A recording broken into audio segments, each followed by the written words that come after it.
Hello friends, आज मैं आपके साथ इकोनॉमिक्स का एक और टॉपिक लेके आया हूँ और टॉपिक का नाम है क्रेडिट क्रिएशन। चैप्टर का नाम है बैंक और इस चैप्टर के सारे लिंक्स आपको इस वीडियो की डिस्क्रिप्शन में मिल जाएंगे। तो ये जो क्रेडिट क्रिएशन का टॉपिक है ये लॉन्ग क्वेश्चन में आता है। किस हिसाब से आपने लिखना है मैंने उसी हिसाब से लिखा हुआ है और क्रेडिट क्रिएशन के साथ साथ इसकी लिमिटेशंस भी मैं डिस्कस करूंगा और ये थोड़ा लॉन्ग वीडियो हो जाएगा क्योंकि जिस हिसाब से आपने लिखना है मैंने उसी हिसाब से लिखा हुआ है। तो इंट्रोडक्शन में आप लिखेंगे कि commercial banks are the unique financial institutions in the modern economies which are able to create money in the form of deposit money। तो बेसिकली कमर्शियल बैंक्स एक यूनिक फाइनेंशियल इंस्टीट्यूशन है जो कि हर एक कंट्री में मौजूद है और ये क्या करता है, ये क्रेडिट को क्रिएट करता है, मनी को क्रिएट करता है in the form of deposit money. कैसे करता है वो सारा का सारा process with the help of table मैंने एक्सप्लेन किया हुआ है। A very large proportion of the total money supply in a modern economy consists of demand deposits with the banks। अगर किसी भी मॉडर्न इकोनॉमी की बात करेंगे, आजकल की इकोनॉमी की बात करेंगे, तो एक लार्ज पोर्शन ऑफ मनी जो है डिपॉजिट मनी के तौर पे या डिमांड डिपॉजिट्स के तौर पे होगा। अगर कंट्री ज्यादा डेवलप्ड है तो जो टोटल परसेंटेज ऑफ मनी है पूरी इकोनॉमी में उसका ज्यादा परसेंटेज डिमांड डिपॉजिट्स की फॉर्म में होगा और अगर कंट्री कम डेवलप्ड है तो कैश पे ज्यादा चलती है तो जो डिमांड डिपॉजिट्स की फॉर्म में जो पैसा होगा वो कम होगा। ठीक है। Banks can create money by creating bank deposits and they can reduce money by reducing bank deposits। Bank जो है पैसे को क्रिएट कर सकते हैं कैसे? बैंक डिपॉजिट्स को क्रिएट करके। ठीक है। और इसको रिड्यूस भी कर सकते हैं बैंक डिपॉजिट्स को रिड्यूस करके। किस तरीके से वो सारा प्रोसेस में एक्सप्लेन करूंगा। Credit creation is a unique function of commercial banks. ये यूनिक फंक्शन है और कोई करता नहीं और कोई भी नॉन बैंकिंग फाइनेंशियल इंस्टीट्यूशन कर नहीं पाती। No other financial institution has the power to create credit. जो क्रेडिट क्रिएशन या मनी क्रिएशन की पावर है सिर्फ और सिर्फ जो है कमर्शियल बैंक्स में ही है। ठीक है। It is important to note two factors या टू फैक्ट्स। दो चीजें जो है वो मतलब हमें पता होनी चाहिए तभी हमें ये प्रोसेस समझ आएगा। Number one, banks create deposits in the process of advancing loans to its customers. तो बैंक क्या करती हैं? डिपॉजिट्स को क्रिएट करती हैं। कैसे? जब भी बैंक लोन देता है तो जब भी कस्टमर को लोन देगा या जो उसने लोन के लिए अप्लाई किया उसको लोन देगा तो उसके नाम का एक अकाउंट खोलेगा और उसमें पैसे डालेगा या फिर अगर ऑलरेडी अकाउंट है तो उसमें पैसे डालेगा। समझ गई बात? In fact, bank deposits are created in two ways. One, when customers deposit cash with commercial banks। तो बैंक में डिपॉजिट्स करने के दो तरीके हैं। एक तो जब हम अपना पैसा लेके जाते हैं और अपने अकाउंट में पैसे डालते हैं। Such deposits are known as primary deposits. Primary deposits कौन से पैसे हैं? वो पैसे जो हम अपने अकाउंट में खुद जमा करवाते हैं। तो banks play a passive role in creation of such deposits since it is the decision of the customers which determines how much cash would be deposited by them in the banks। अब ये जो banks है इसमें जो primary deposits है उसमें bank का कोई रोल नहीं है। क्यों? मैं अपने बैंक में कितने पैसे जमा कराता हूँ, आप अपने अकाउंट में कितने पैसे जमा कराते हो, वो कमर्शियल बैंक्स के हाथ में थोड़ी ना होता है। वो तो हमारी खुद की मर्जी होती है। तो बैंक्स इसको डिटर्मिन नहीं कर पाते कि हम कितना पैसा जमा कराएंगे, मतलब कि प्राइमरी डिपॉजिट्स कितना होगा। On the basis of these deposits, हमारे डिपॉजिट्स के बेस पे banks banks customers are able to make payments with the use of cheques. अब जो पैसे हमने आपने जमा करवाए, मैंने या आपने, अब जो पैसे मैंने बैंक में जमा कराए या आपने जमा कराए उस पैसे को मैं चेक लगा सकता हूँ, चेक किसी को दे सकता हूँ या ऑनलाइन ट्रांसफर वगैरह कर सकता हूँ। Creation of primary deposits however merely transforms the currency money into deposit money and there is no change in total volume of money supply in the economy। तो अगर मैं पैसे अपने अकाउंट में डालता हूँ, प्राइमरी डिपॉजिट डालता हूँ, तो उससे पूरी की पूरी इकोनॉमी में मनी सप्लाई पे कोई फर्क नहीं पड़ता। इस टाइप के जो डिपॉजिट मनी है, जो प्राइमरी डिपॉजिट्स हैं स्पेशली, उससे टोटल मनी सप्लाई पे कोई फर्क नहीं पड़ता। मगर जो दूसरा पार्ट है वो इंपॉर्टेंट है। ठीक है, जिसको हम सेकेंडरी डिपॉजिट्स कहते हैं। The second way by which banks create deposits is when they grant loans, that is, discount bills of exchange, provide overdraft facilities and make investments through purchase of bonds and securities। जो दूसरा तरीका है जिससे banks create करते हैं deposit को, वो ये हो सकता है कि लोन्स देना या डिस्काउंट करना बिल्स ऑफ एक्सचेंज को। बिल्स ऑफ एक्सचेंज क्या होता है मैं ऑलरेडी पिछली वीडियोस में डिस्कस कर चुका हूँ। या फिर ओवरड्राफ्ट फैसिलिटी देना करंट अकाउंट वाले बंदों को, वो क्या होती है वो भी मैं ऑलरेडी डिस्कस कर चुका हूँ। And make investments through purchase of bonds and securities. तो गवर्नमेंट के बॉन्ड्स वगैरह खरीद के या सिक्योरिटीज खरीदना, वो भी एक टाइप का लोन देना ही हो जाता है गवर्नमेंट को या पर्टिकुलर कंपनी को, ठीक है। व्हेन बैंक्स एडवांस लोन्स और provide overdraft facilities, they do not pay the amount of loan in cash. तो बेसिकली जब भी वो लोन्स देते हैं या ओवरड्राफ्ट फैसिलिटी देते हैं तो वो कैश में पैसा थोड़ी ना देते हैं, ठीक है, वो तो अकाउंट में डाल देते हैं, डिजिटल ट्रांजेक्शन करते हैं। But they open an account in the name of borrowers and allow them to withdraw the required sum by cheques. तो वो क्या करते हैं, जो भी बोरोअर है उसके नाम पे अकाउंट खोल देंगे। अगर वो उनका कस्टमर है पहले से ही है तो उसके नाम पे अकाउंट नहीं खोलेंगे, उसके अकाउंट में सीधा पैसे डाल देंगे और कह देंगे चेक से निकाल लो। In this way banks create deposits. इस तरीके से बैंक क्या करता है, डिपॉजिट्स को क्रिएट करता है, जिसको सेकेंडरी डिपॉजिट्स भी कहा जाता है और डेरिवेटिव डिपॉजिट्स भी कहा जाता है। These deposits are known as derivative deposits या सेकेंडरी डिपॉजिट्स, ठीक है। तो these derivative deposits are actively created by banks through their lending and investing activities। तो जब भी बैंक्स lending या investing activity करता है, किसी बॉन्ड में या कहीं इन्वेस्ट करेगा या फिर lend करेगा पैसे, तो इस टाइप के जो डेरिवेटिव डिपॉजिट्स हैं उसको क्रिएट कर देता है। Banks increase the volume of demand deposits without any decrease in the availability of currency with the public।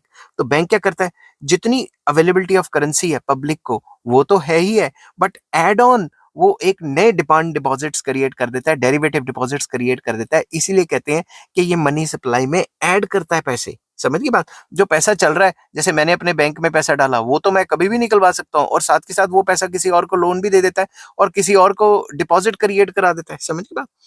Thus, derivative deposits increase the total amount of money supply in the economy। तो derivative deposit या secondary deposit से total amount of money supply economy में बढ़ जाता है। It is the creation of derivative deposits which is known as creation of credit by the commercial banks। तो ये जो डेरिवेटिव डिपॉजिट्स या सेकेंडरी डिपॉजिट्स भी इसको कहा जाता है, इसके क्रिएशन को ही क्रेडिट क्रिएशन या क्रिएशन ऑफ क्रेडिट कहा जाता है, ठीक है। अब सेकेंड पॉइंट जो आपको पता होना चाहिए, second important fact to be noted is that commercial banks are able to extend loans and advances by an amount which which is many times more than the cash they get in the form of primary deposits। तो अगर bank के पास 10,000 रुपए आए तो bank इसका कितने multiple time loan दे देगा, ये पॉइंट इस पे फोकस कर रहा है, जिसको क्रेडिट मल्टीप्लायर कहा जाता है। कि बैंक के पास मान लो 10,000 रुपए जमा हुआ, बैंक इसके भी कई गुना आगे लोन दे देगा। समझ गई बात। तो बैंक के पास जितना पैसा आता है वो उससे कई गुना मल्टीपल टाइम्स आगे जो है डिपॉजिट्स को क्रिएट कर देता है, ठीक है। अब कितने क्रिएट करता है ये डिपेंड करता है क्रेडिट मल्टीप्लायर पे। Apparently, it appears that an individual bank can lend only what has been deposited with it। अगर एक अकेला बैंक है तो ज्यादा से ज्यादा वो क्या करेगा, जितना पैसा उसके पास जमा करा है वो करेगा, वही पैसे देगा।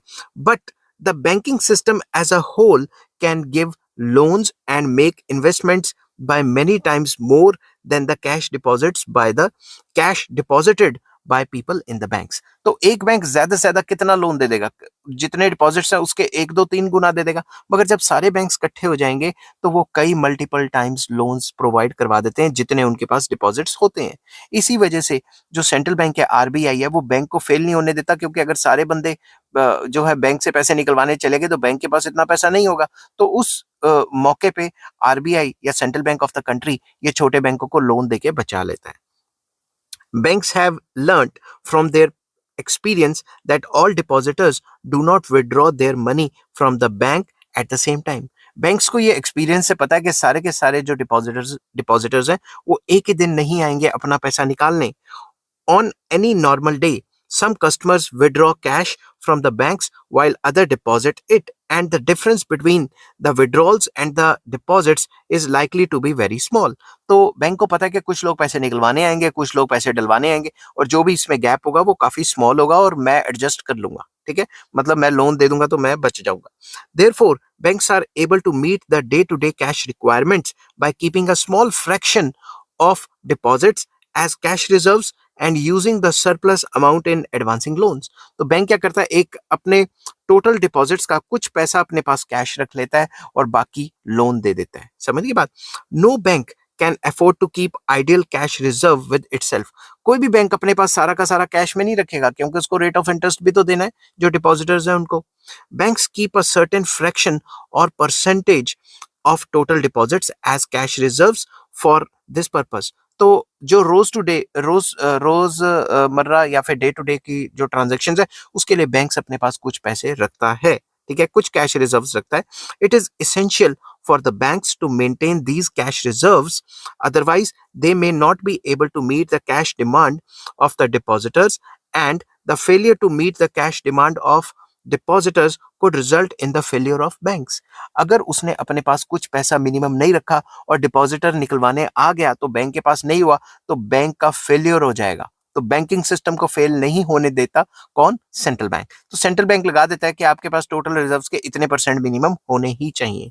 वो मॉनेटरी पॉलिसी के थ्रू होता है, वो सिस्टम भी समझाऊंगा. Thus, banks are able to create credit by keeping a small amount of cash in reserve and lending the remaining amount. तो कुछ पैसा अपने पास रखता है और बाकी सारा का सारा lend कर देता है, ठीक है. If banks keep 100% cash reserve against deposits, they would not be able to create credit. अगर सारा का सारा पैसा कैश में रखेंगे तो लोन्स कैसे देंगे? क्रेडिट क्रिएशन तो हो ही नहीं पाएगा. Thus, loans given by banks create deposits. तो जब लोन देगा कमर्शियल बैंक्स या बैंक्स तभी डिपॉजिट्स क्रिएट होंगे. It is in this sense that credit is created by the commercial banks. तो कमर्शियल बैंक्स इसी तरीके से क्रेडिट क्रिएट करते हैं. अब इस प्रोसेस को अच्छे से डिस्कस करते हैं with the help of table. तो आप हेडिंग बनाओगे प्रोसेस ऑफ क्रेडिट क्रिएशन. तो let us explain the process of credit creation by taking an imaginary but relevant example. एक एग्जाम्पल के थ्रू एक्सप्लेन करेंगे. While doing so, we make the following assumptions. कुछ assumptions लेते हैं. Number 1, multiple banking system है, मतलब एक से ज्यादा बैंक है. That is we assume that there are many commercial banks such as Bank of Baroda, Canara bank, syndicate bank etcetera in the country. मतलब एक से ज्यादा बैंक है. एग्जांपल ले ली 2-3 की, ठीक है. Second assumption, it is assumed that minimum reserve ratio is 20%. कि बैंक अपने पास मिनिमम 20% रखेगा जितना भी उसके पास टोटल कैश डिपॉजिट आएगा. Thus, each bank is required to keep 20% of its deposits in the form of cash reserves with it. वो अपने पास 20% रखेगा, ठीक है. अब third assumption, excess reserves over 20% are used in extending loans and advancing. जो भी 20% से ज्यादा का कैश होगा वो लोन वगैरह दे देगा, ठीक है. One particular bank, say Bank of Baroda, receives a cash of ₹1,000 from its customer. तो हम ये assume करके चल रहे हैं कि बैंक ऑफ बड़ौदा में कोई भी फर्स्ट स्टेज पे एक उसका कस्टमर था, उसने 1,000 रुपए जमा करवाए, ठीक है. तो फिफ्थ assumption है, for the sake of simplified presentation it is assumed that the amount of loan drawn by a customer of one bank somehow is transferred in full to the second bank and that of the second bank to the third bank and so on. हम इसको simplify करने के लिए हम एक assumption ले रहे हैं कि फॉर एग्जांपल मैंने किसी बैंक से लोन लिया और जब मैं किसी बैंक से लोन लूंगा तो किसी दुकान पे जाके वो मशीन या कोई खर्चा करूंगा और वो मशीन या दुकान वाला वही पूरा का पूरा अमाउंट किसी और बैंक में जमा करवा देगा और ये प्रोसेस चलता रहेगा. टेबल में अच्छे से एक्सप्लेन करता हूँ. और लास्ट assumption है, each bank starts with an initial deposits which is deposited by its depositors as a result of payment received from the borrower of the other bank. तो वही बात कि भाई हर एक बैंक के पास पैसा आएगा क्योंकि उसने किसी और बैंक के बोरोवर से इनडायरेक्टली ट्रांसफर कर लिया. कैसे कर लिया वो टेबल के थ्रू आपको एक्सप्लेन करता हूँ. तो मैंने फर्स्ट कॉलम में राउंड्स लिखे हैं या स्टेजेस भी लिख सकते हो. सेकंड कॉलम में बैंक या बैंक्स. प्राइमरी डिपॉजिट्स मतलब जो बंदा खुद पैसे जमा कराता है अपने अकाउंट में. कैश रिजर्व्स मतलब 20% की assumption जो हमने एज्यूम किया कि इतना परसेंट तो रखना ही पड़ेगा. और नेक्स्ट आ जाता है सेकेंडरी डिपॉजिट्स जो कि आपको लोन दिया जाता है, ठीक है. तो फर्स्ट राउंड में बैंक ऑफ बड़ौदा में कोई बंदा आया और उसने 1,000 रुपए जमा कराए. अब बैंक ऑफ बड़ौदा ने 20% मान लो अपने पास रखा जो है 200 और बाकी 800 रुपया मान लो लोन दे दिया. एग्जाम्पल के तौर पे लिख रहा हूँ ए पर्सन को, ठीक है. अब ये पर्सन ने जाके कोई मशीन खरीदी, साइकिल खरीदी, जो भी सामान खरीदा तो जो कोई और पर्सन था मान लो बी पर्सन था उसके पास कितना आ गया 800 रुपया. अब बी पर्सन का जो अकाउंट है वो सेकंड स्टेज में कहाँ पे है? यूनियन बैंक में. उसने यूनियन बैंक में 800 रुपए डाले. अब उस बंदे ने जब 800 रुपए डाले तो यूनियन बैंक ऑफ इंडिया ने 20%, 800 का 20%, 800 का 20% कितना हो गया 160 अपने पास रखा और बाकी लोन दे दिया 640 का लोन किसको दे दिया? मान लो पर्सन सी को दे दिया. सी पर्सन गया इस लोन से उसने कोई टीवी खरीद लिया. कोई भी एग्जांपल दे रहा हूँ. 640 में खैर टीवी तो नहीं आता. कोई भी एबीसी मशीन खरीद ली, ठीक है. कोई मशीन खरीदी वो डी की दुकान से खरीदी और डी का जो अकाउंट था वो था हमारे थर्ड राउंड में आ गया आईसीआईसीआई बैंक में। अब आईसीआईसीआई बैंक में उसने पैसे डाल दिए। अब जब पैसे डाले तो आईसीआईसीआई बैंक ने उसका 20% जो कि 128 होता है वो अपने पास रखा और बाकी लोन दे दिया। जिसको लोन दिया उसका उसने आगे खर्चा किया, किसी और की तनख्वाह बन गई और फोर्थ स्टेज में उस बंदे ने एयू बैंक में पैसे डाले और वो ऐसे ही चलता रहेगा ये सारा का सारा प्रोसेस। ठीक है, तो जो टोटल डिपॉजिट्स हो जाएंगे हमारी एग्जांपल्स के हिसाब से, वो प्राइमरी डिपॉजिट जो हो जाएंगे वो 5000 हो जाएंगे और कैश रिजर्व्स जो होंगे वो 20% और जो सेकेंडरी डिपॉजिट्स हैं वो 4000 हो जाएंगे अगर ऐसी प्रोसेस चलता रहा तो। ठीक है, तो अब ये कैसे हुआ, क्या हुआ, वो पूरा का पूरा एक्सप्लेन करता हूँ आपको। तो आपने टेबल को एक्सप्लेन भी तो करना है ना पेपर में। तो यही चीज जो मैंने ऊपर बोली थी इसको मैं इंग्लिश में एक्सप्लेन करूंगा ताकि आप पेपर में लिख सकें। ठीक है, सपोज अ कस्टमर, अब ये मत सोचना कि मैं इंग्लिश में लिख रहा हूँ, इंग्लिश रीड कर रहा हूँ। मैंने कई वीडियोस बनाई है जिसमें मैं एक्सप्लेनेशन नहीं लिख पाता, कट शॉर्ट कर देता हूँ। तो बच्चों का और स्टूडेंट्स का ये कहना है कि जब आप इतना मत्था मारते ही हो तो थोड़ी एक्सप्लेनेशन भी लिख लो ताकि हम पेपर में वही लिख लें और हमें बुक खोल के पढ़ने की जरूरत ना पड़े। ठीक है, तो suppose a customer of a Bank of Baroda deposits an amount of 1000 in this bank, वही वाली बात। Bank of Baroda is required to keep a cash reserve of 20% to meet the demand for cash by its depositors। तो उसने 20% अपने पास रखा, बाकी loan दे देगा। The balance is the balance is the excess amount of cash which it uses for advancing loans। बाकी loan चला गया। Bank of Baroda keeps a cash reserve of rupees 200, that is 20% of rupees 1000, and gives a loan of rupees 800 to one of its customer by opening an account in his name। Bank of Baroda ने 20% अपने पास रखा जैसा कि मैंने पहले बताया था और एक जो बंदा आया उसके अकाउंट उसके नाम पे अकाउंट खोला और उसको लोन दे दिया 800। ठीक है, this is the first round of credit creation which is equal to rupees 800। तो लोन कितने का क्रिएट हो गया, क्रेडिट क्रिएट हो गया 800 का।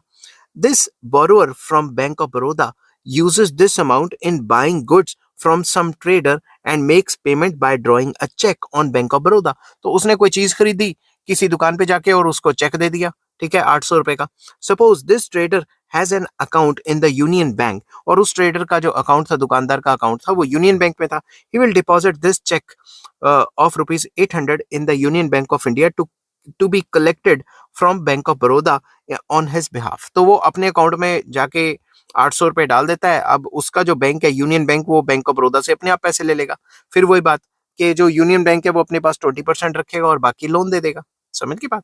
तो as a result of this rupees 800 will be transferred from Bank of Baroda to Union Bank of India। Therefore, Union Bank of India has got a deposit of rupees 800। तो union Bank of India के पास 800 रुपए आ गया।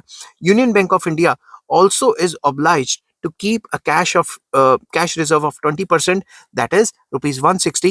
it has an excess cash of rupees 640 जो कि वो loan में दे देगा। therefore Union Bank of India lends this surplus amount of rupees 640 to some businessman by opening an account in his name। मैं जल्दी जल्दी में पढ़ रहा हूँ क्योंकि मैंने इसकी हिंदी आपको पहले ही समझा दी हुई है। Thus the second round increase in credit is 80% of the first round increase which is equal to 640। तो वही बताया कि 80% लोन दे दिया आगे और जो उसका जो है 20% वो रखा और फिर 80% लोन दे दिया, ऐसे ही चलता रहेगा। ठीक है, this businessman uses the amount of 640 in making purchases from a manufacturer by issuing a check। उसने आगे चेक काट दिया, जिस ट्रेडर को दिया उसका अकाउंट यूनियन बैंक में था। समझ की बात।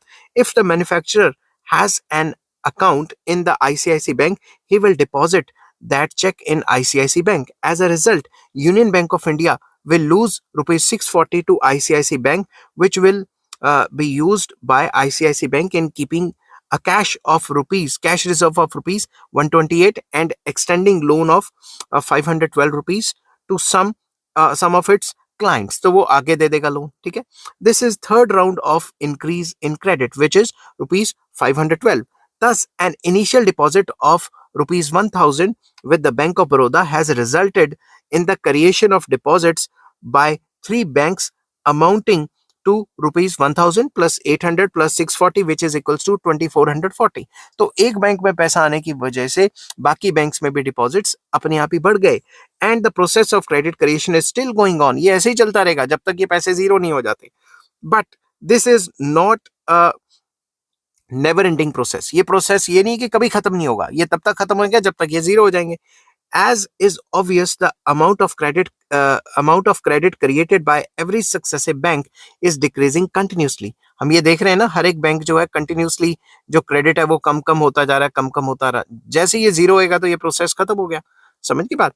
The process will come to an end when the deposit received by a particular bank is too small to generate any fresh loan, and all the banks have used the excess reserve in extending loans. तो अगर ये amount काफी छोटा रह जाता है और bank ने सारे पैसे लोन दे दिए हुए हैं तो ये प्रोसेस वहीं पे रुक जाएगा. If we work out the process of credit creation through all its stages, we will find that entire banking system will able to create the new deposits of rupees 5,000. अगर हम इसका टोटल कर लें तो पूरा जो नया डिपॉजिट्स आएंगे बैंकों में वो 5,000 होंगे और इनिशियल जो डिपॉजिट्स होंगे वो 1,000 ही होंगे. 1,000 पे से कितने डिपॉजिट हो गए, 5,000 के तरफ पहुंच गया. ठीक है, तो डिपॉजिट मल्टीप्लायर का कैसे बना, कई बच्चे कहते हैं सर ये कैसे आपने निकाल दिया कि भाई ये 5,000 बन गया. तो वो मैंने फॉर्मूले से एक्सप्लेन किया है. The amount of credit creation by the banks by the banking system as a whole can be worked with the help of following formula. Formula क्या है, increase in deposits is equals to 1 over reserve ratio multiplied by change in deposits, where RR is the required reserve ratio जो कि हमने 20% ली हुई है. ठीक है, और डेल्टा डी मतलब चेंज इन डी मतलब ये क्या है, initial change in the volume of deposits. तो बेसिकली अगर हम ध्यान से देखें तो नया डिपॉजिट्स का क्या फॉर्मूला हो गया, 1/20% इंटू जो पहली बार पैसा आया था बैंक में 1,000 रुपया. तो 20% क्या होता है, 20/100. अगर मैं इसको सॉल्व करूं तो आप इतनी मैच तो कर ही लोगे. खैर, तो ये 5,000 बनता है. तो बैंक के पास 1,000 रुपया आया, उसके चक्कर में उसने घुमा घुमा के 5,000 कर दिया. ठीक है, so thus, on the basis of initial deposits of rupees 1,000, the banking system as a whole is able to generate the bank deposits of 5,000. 5 गुना हो गया पैसा. 1 over RR in the above formula is known as deposit multiplier और credit multiplier. तो credit multiplier का formula क्या है, 1 over RR के कितने गुना पैसा हो गया, 5 गुना हो गया भाई. It has a value of 5 in the above example. तो above example में देखें तो पैसा 5 गुना हो गया. तो ये तो था सारा का सारा credit creation. बट इसकी लिमिटेशंस क्या है, लिमिटेशन मतलब खामियां क्या है, कौन कौन सी चीजें हैं जो क्रेडिट क्रिएशन के प्रोसेस को हिंडर करती हैं, रुकावटें क्रिएट करती हैं या इसको कंट्रोल कर सकती हैं, पॉजिटिव नेगेटिव कर सकती हैं, वो सारा डिस्कस करेंगे. We know that the banking system as a whole has the power of credit creation. हमें पता है बैंकों के पास क्रेडिट क्रिएशन की पावर है. Credit creation power of commercial bank is not absolute, अनगिनत नहीं है, उसके ऊपर भी कुछ रिस्ट्रिक्शंस हैं, कुछ कंट्रोल्स हैं. In fact the power of commercial banks to create credit is limited by a number of factors, among which the most important are as follows. तो वो भी कई चीजों से असरदार होता है क्रेडिट क्रिएशन प्रोसेस. उस कौन कौन सी चीजों से असरदार होता है वो हम नीचे डिस्कस करेंगे. ठीक है, ये वीडियो थोड़ी लंबी होती जा रही है मगर ये लॉन्ग क्वेश्चन है तो आपको करनी चाहिए पूरी की पूरी. तो सबसे पहला है total amount of cash reserves, very important. The total amount of cash reserves in a country determines the amount of credit that can be created by banks. पूरे के पूरे कंट्री में कैश रिजर्व्स कितने, उसी के हिसाब से जो है बैंक्स भी क्रेडिट क्रिएट कर पाएंगे. The larger is the cash reserves available in the economy. Economy में जितने ज्यादा कैश रिजर्व्स होंगे the larger will be the credit created by commercial banks and vice versa. जितना कैश रिजर्व होगा country में उतना ही लोग बैंकों में जाएंगे, बैंकों में पैसे डालेंगे, बैंक आगे उतना ज्यादा लोन देगा. The total availability of cash in the economy will determine the amount of cash with the public, which in turn determines the primary deposits made by public with the commercial banks. अगर total economy में पैसा ज्यादा है तो लोगों के पास भी ज्यादा होगा, लोगों के पास ज्यादा होगा, लोग बैंक में ज्यादा डालेंगे, बैंक में डालेंगे, बैंक आगे लोन देगा. ठीक है, the power of credit creation of commercial banks is limited by the primary deposits with them. तो जितने बैंकों में लोग पैसे डालेंगे उसी के हिसाब से तो बैंक लोन दे पाएगा ना. तो नेक्स्ट पॉइंट आ जाता है रिजर्व रेशियो, जो हमने अपनी एग्जांपल में 20% लिया हुआ था. ठीक है, the power of the commercial banks to create credit depends upon the ratio of cash reserves to deposits, कि वो उन डिपॉजिट्स का, प्राइमरी डिपॉजिट्स का कितना परसेंट अपने पास रखेंगे. अगर ज्यादा परसेंट रखेंगे तो लोन्स कम दे पाएंगे, कम परसेंट रखेंगे तो लोन्स ज्यादा दे पाएंगे. Every bank is required to keep 2 types of cash reserves. ठीक है, हर एक बैंक को 2 टाइप ऑफ कैश रिजर्व रखने पड़ते हैं. One is the minimum legal reserve ratio of cash to deposits fixed by central bank, in terms of which every commercial bank is bound to keep a certain portion of its deposits in the form of cash with the central bank. ठीक है, दो type के cash reserve रखने पड़ते हैं। एक तो है लीगल रिजर्व रेशो, ठीक है। अब लीगल रिजर्व रेशो बेसिकली वो पैसा है जो हर एक बैंक को in the form of cash central bank के पास रखना है, आरबीआई के पास रखना है, ठीक है। Second, the banks also keep some cash reserves with them to meet the cash demand of the depositors. तो कुछ पैसा डिपॉजिट्स का बैंक अपने पास भी रखते हैं ताकि जो डिपॉजिटर्स रोज आ रहे हैं उनकी जो भी रोजमर्रा की जो डे टू डे की जो रिक्वायरमेंट्स है उनको पूरा किया जा सके। The power of the banks to create credit is determined by the amount of cash reserves that the banks maintain। तो बैंक कितना मेंटेन करेंगे इस टाइप के कैश को, वो भी डिपेंड करता है कि वो कितना लोन दे पाएंगे। अगर ज्यादा परसेंटेज रखेंगे अपने पास तो लोन्स कम दे पाएंगे। The smaller the cash reserves percentage, the more will be the power of the banks to create credit and vice versa. जितना स्मॉलर परसेंटेज रखेंगे उतना ज्यादा लोन दे पाएंगे, जितना कम परसेंटेज रखेंगे उतना ज्यादा लोन दे पाएंगे। नेक्स्ट आ जाता है banking habits of the people. लोगों को बैंक में जाने की आदत क्या है? ज्यादा आदत है, लोग ज्यादा पैसे बैंकों में डालेंगे तो लोन ज्यादा जाएंगे। Banking habits of the people also determine the power of the banks to create credit. तो पहली लाइन तो वही इंग्लिश में लिख दी।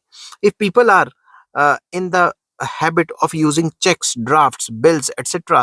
in their business and other transactions, banks need to keep a smaller amount of cash reserves and therefore their power to create credit will be more। Simple words में अगर banks जो है क्या कहते हैं, अगर लोगों को बैंकिंग हैबिट ज्यादा है तो लोग बैंकिंग फैसिलिटीज जैसे चेक्स हो गए, ड्राफ्ट्स हो गया, बिल्स वगैरह हो गया, ऑनलाइन ट्रांसफर हो गया वगैरह वगैरह वो ज्यादा करते हैं। तो बैंकों को क्या करना पड़ेगा? बैंकों के पास प्राइमरी डिपॉजिट ज्यादा आएगा। जब प्राइमरी डिपॉजिट ज्यादा आएगा तो बैंक अपने पास कम कैश रिजर्व रख के ज्यादा लोन्स प्रोवाइड करवा सकते हैं, ठीक है। This is why banks are able to create more credit in the advanced countries because people use checks, drafts, etc. for making payments। तो अगर आप ज्यादा बैंकिंग फैसिलिटीज के थ्रू पेमेंट्स करते हो तो बैंक्स ज्यादा लोन्स दे सकते हैं। अगर आप कैश ज्यादा से पेमेंट वगैरह करते हो और बैंकिंग फैसिलिटीज कम यूज करते हो तो बैंक के पास पैसा ही कम आएगा तो बैंक लोन्स कहाँ से देगा? But if people use more of currency in making payments, the bank will be required to keep large cash reserves। अगर आप कैश में पेमेंट करना ज्यादा पसंद करते हो तो बैंक को ज्यादा पैसे रखने पड़ते हैं अपने पास के, कभी भी आप निकलवाने आ सकते हो, ठीक है। This will reduce the power of banks to create credit. तो ये नेगेटिव असर देगा, ठीक है। नेक्स्ट आ जाता है नेचर ऑफ सिक्योरिटीज ऑफर्ड। तो सिक्योरिटीज की नेचर क्या है, सिक्योरिटीज किस तरीके की है, ये भी डिपेंड करता है कि क्रेडिट क्रिएशन कैसा होगा, ठीक है। An important factor that limits the power of banks to create credit is the availability of adequate securities. के सिक्योरिटीज किस टाइप की है? Banks generally give secured loans. जो बैंक्स होते हैं वो सिक्योर्ड लोन्स देते हैं, कुछ ना कुछ गिरवी रख के लोन देते हैं, कुछ सिक्योरिटी के ऊपर लोन देते हैं। They advance loans to its customers on the basis of some kind of collateral security। कुछ गिरवी रख के ही लोन देंगे which the banks can sell off in case the loan is not repaid। अगर लोन रीपे नहीं किया तो banks क्या करेंगे? ये जो सिक्योरिटी है इसको बेच देंगे और अपना पैसा निकाल लेंगे। Shares and stocks, building and other property, life insurance policies, bills of exchange, etc. can be used as a security। तो सिक्योरिटी के तौर पे शेयर्स भी रखे जा सकते हैं, स्टॉक्स भी रखे जा सकते हैं, या बिल्डिंग एंड अदर प्रॉपर्टी भी रखी जा सकती है, इंश्योरेंस पॉलिसी भी रखी जा सकती है, कोई भी टाइप की सिक्योरिटी हो सकती है। More liquid is the security, more acceptable is to the banks. जितनी ज्यादा लिक्विड सिक्योरिटी आप रखोगे ज्यादा बैंक आपको आके लोन देने के लिए आएंगे। If proper securities are not available with the public, bank cannot नॉट क्रिएट क्रेडिट। अगर बैंक को प्रॉपर सिक्योरिटी कुछ गिरवी रखने के लिए नहीं दे रहे हो तो बैंक शाई हो जाएगा लोन देने के लिए और कम कम लोन देगा, या क्या पता लोन ही ना दे। According to Crowther, the bank does not create money out of thin air, it transmute other forms of wealth into money. तो बैंक हवाई में पैसे नहीं बना देता, बैंक को कोई ना कुछ गिरवी रखोगे उसी के बेस पे बैंक कोई ना कोई पैसा क्रिएट कर देता है, ठीक है। तो नेक्स्ट आ गया business conditions, very important. The power of banks to create credit depends upon the business and economic conditions in the country. कि इकोनॉमी कैसी चल रही है, अच्छी चल रही है कि बुरी चल रही है। During the periods of business prosperity, मतलब बूम पीरियड चल रहा है, investment climate is rosy and businessmen will like to undertake more investment by taking more loans and advances from the banks। अगर इकोनॉमी अच्छी चल रही है, बूम पीरियड चल रहा है, इकोनॉमी फ्लरिश कर रही है तो बिजनेसमैन ज्यादा से ज्यादा लोन्स लेंगे, ठीक है। More over banks will also be willing to lend more during such period due to higher profits. तो बैंक भी ज्यादा लोन देने के लिए तैयार हो जाएंगे क्योंकि प्रॉफिटेबिलिटी हायर रहेगी और पता है कि भाई पैसे वापस आ जाएंगे. Therefore bank credit expands. तो जब भी बूम पीरियड होता है या इकोनॉमी फ्लरिश कर रही होती है तो बैंक्स के जो क्रेडिट्स हैं वो एक्सपैंड करते हैं. But during the period of business depression, when the business activity is at low level and investment climate is unfavourable, demand for loans and advances by the businessman will be very low. अगर economy में recession या depression आ गया है और unfavourable जो है एक situation हो गई है कि कोई इकोनॉमिक एक्टिविटी या प्रोडक्शन जो है डिस्करेज हो रही है, तो जो बिजनेसमैन है वो भी लोन्स नहीं लेंगे, तो क्रेडिट क्रिएशन कहाँ से होगी फिर. Moreover, the banks may not like to give more loans due to high risk during depression. तो डिप्रेशन या रिसेशन के टाइम पे रिस्क ज्यादा होगा तो बैंक्स भी शाई फील करेंगे लोन देने में. Therefore the credit creation power of the banks will be less. तो बैंक्स की जो पावर होगी क्रेडिट क्रिएशन की वो कम हो जाएगी. ठीक है. तो नेक्स्ट आ जाता है monetary policy of the central bank. Central bank की मॉनेटरी पॉलिसी क्या है, वो भी असर डालेगी. कैसे?